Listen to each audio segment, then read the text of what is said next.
હાલ સમગ્ર રાજ્યમાં વરસાદી માહોલ છવાયો છે ત્યારે જો રાજકોટની વાત કરવામાં આવે તો રાજકોટમાં પણ મેઘરાજા મહેરબાન થયા છે। મેઘરાજા મહેરબાન થતા શહેરના અલગ અલગ વિસ્તારોમાં પાણી થયા છે, રસ્તાઓ પર પાણી ભરાયા છે। માત્ર રાજકોટ જ નહીં પણ ગુજરાતના અલગ અલગ વિસ્તારોમાં અલગ અલગ શહેરમાં પણ મેઘરાજા મહેરબાન થતા નદી નાળાઓ છલકાયા છે, સાથોસાથ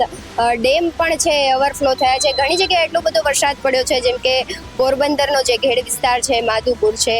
જુનાગઢ છે કે ત્યાં એટલો બધો વરસાદ પડ્યો છે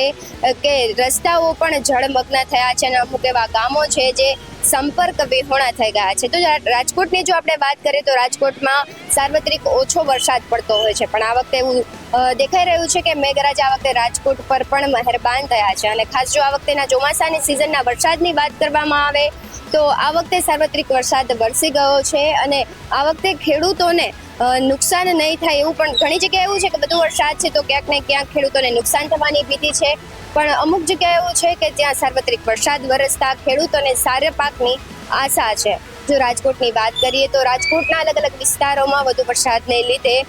રસ્તાઓ પર પાણી ભરાયા છે અને ક્યાંક ને ક્યાંક પ્રી મોન્સૂન કામગીરી ઉપર પણ પ્રશ્નો દેખાઈ રહ્યા છે કે રસ્તા ઉપર નદીઓની જેમ પાણી વહે છે, ગટરના પાણી પણ વહે છે। ત્યારે જો વાત ચોમાસાની કરવામાં આવે તો ચોમાસા પહેલા પ્રી મોન્સૂન કામગીરી કરવામાં આવતી હોય છે અને ક્યાંક ને ક્યાંક આ વખતે એવું દેખાઈ રહ્યું છે કે પ્રી મોન્સૂન કામગીરીમાં કચાશ જોવા મળી રહી છે। માત્ર રાજકોટ જ નહીં પણ અલગ અલગ શહેરોમાં પણ જોવા મળી રહ્યું છે કે વધુ વરસાદ વરસતા